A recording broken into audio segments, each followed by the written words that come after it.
le Puy-en-Velay, Monistrol d'Allier. C'est parti.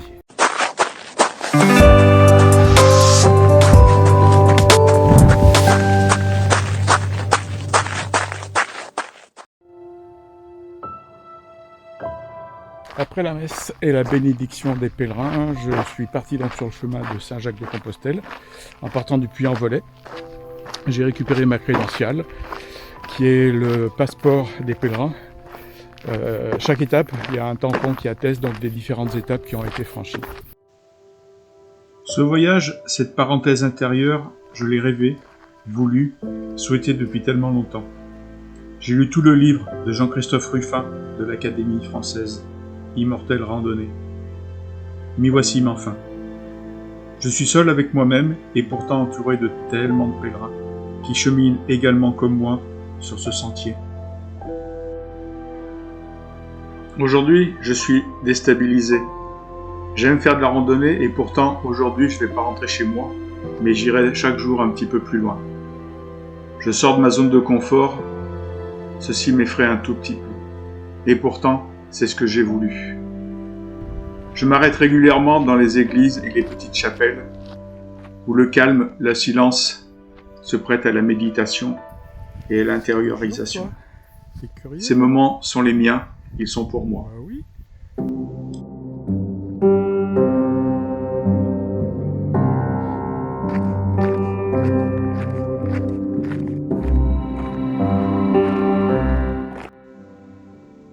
Ce paysage que je connaissais absolument pas est rouge. Les sentiers sont rouges, les pierres sont rouges, les maisons sont ocre rouge.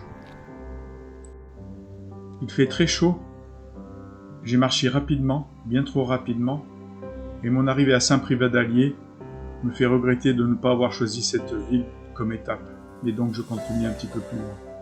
Normalement, j'arrive dans un camping où il y a l'Allier, la rivière l'Allier, où on peut se baigner. Ça va être top. À tout à l'heure.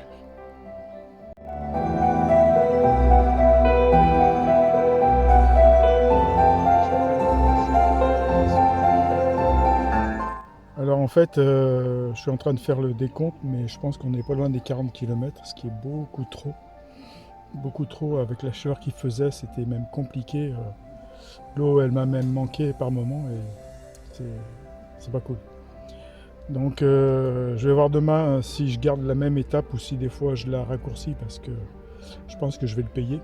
C'est super beau, là on est dans un creux de vallée, puisqu'on est descendu sur le bord de l'Allier où j'ai été me baigner. Putain, ça fait du bien dans l'eau froide, ça relaxe les muscles. Donc c'est fin de journée.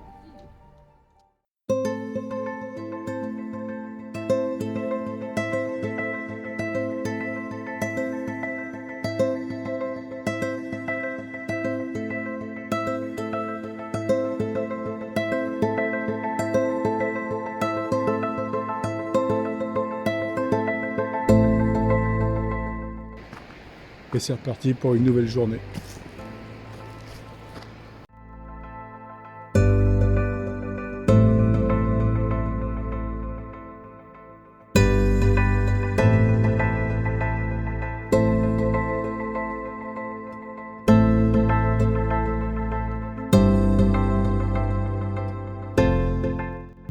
Hier, pendant la messe, le prêtre nous a dit une phrase qui a vraiment résonné.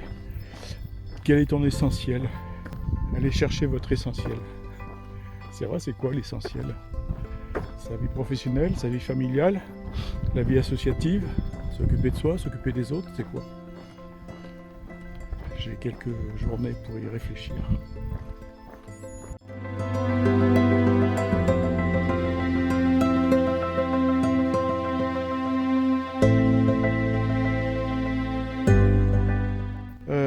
Donc les paysages sont par contre super beaux.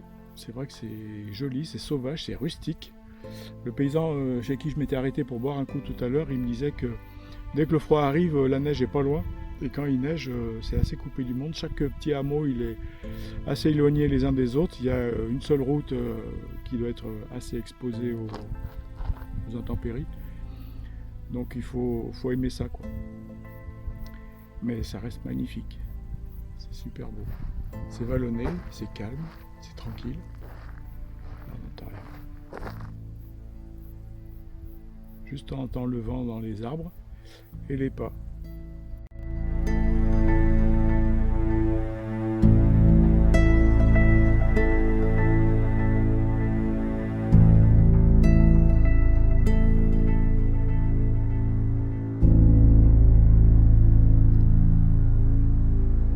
Fin d'étape, je me suis posé au camping de Saugues parce qu'il y a un plan d'eau.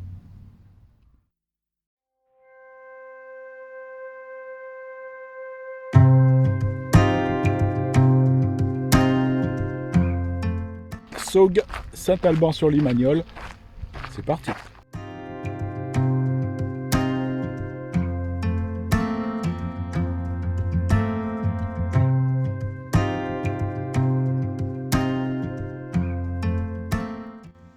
Désormais, je commence à apprécier ce chemin.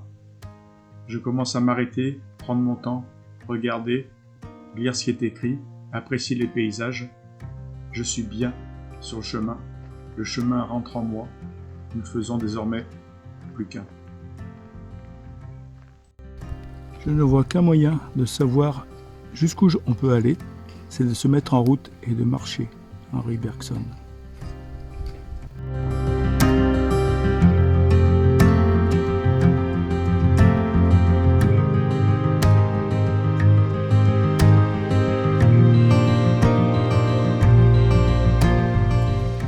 Parfois sur le chemin, ça monte, ça descend, comme dans la vie.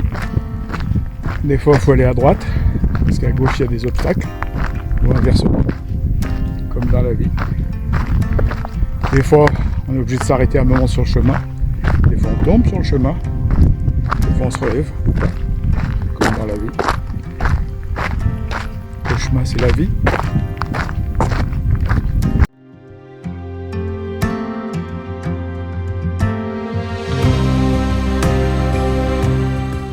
Depuis un petit moment, on est vraiment perdu dans une genre de garrigue où il n'y a rien.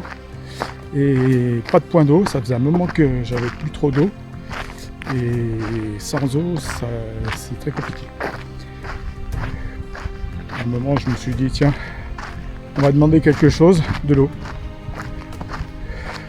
200 mètres après, dans un coin impossible, il y avait un oratoire avec à son pied de l'eau.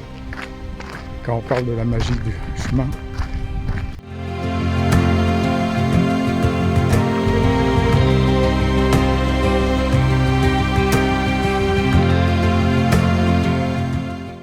Je suis claqué. C'est-à-dire que dès que je vois quelqu'un devant, il faut que j'aille le chercher, que je me challenge pour essayer de le dépasser. Alors effectivement, personne ne m'a doublé. J'ai doublé tout le monde. Je me suis pas posé. Et sinon, j'arrête pas. J'avance. Et j'ai les jambes en compote. Je crois que j'ai rien compris. Je profite de rien. Stop, allez, j'arrête de me presser. Je vais courir, je vais marcher, je vais sourire, je vais me relever. Ben Mazué. Vous avez vu le message? Comme pour l'eau, 200 mètres après, poum, prends-toi ça. Si t'as pas compris, le chemin qui te dit des choses.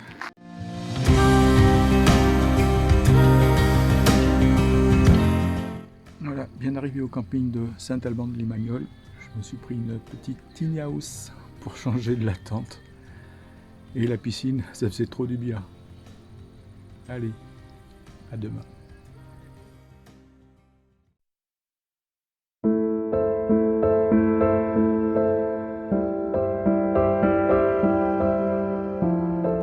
Saint-Alban-sur-Limagnole, au Mont-Aubrac.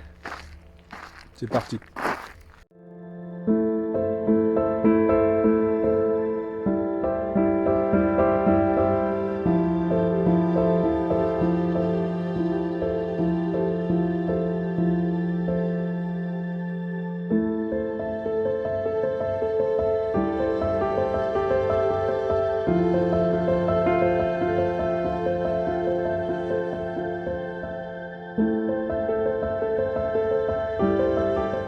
Samedi pendant la messe, juste pendant la bénédiction des pèlerins, le prêtre demande un petit peu d'où on vient.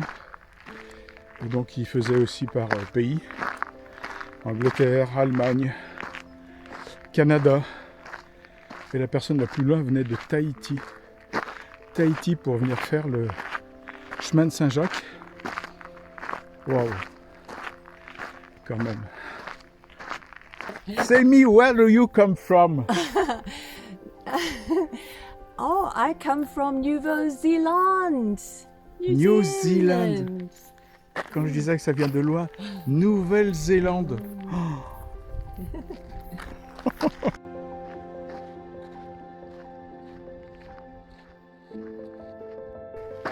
Up to 15 and down, and then we realised we were going the wrong way. So probably not long, but hard.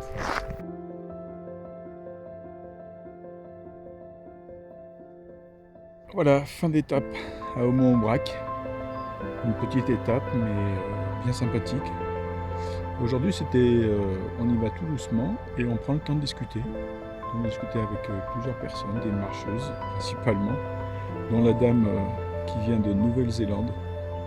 Franchement, ça me bluffe de voir les gens qui viennent de l'autre côté de la Terre, du bout du monde, pour venir faire le chemin de Saint-Jacques. C'est juste époustouflant. Est-ce que nous, on irait de l'autre côté de la Terre pour faire un chemin qui n'est pas facile, qui est un petit peu dur, mais derrière, voilà.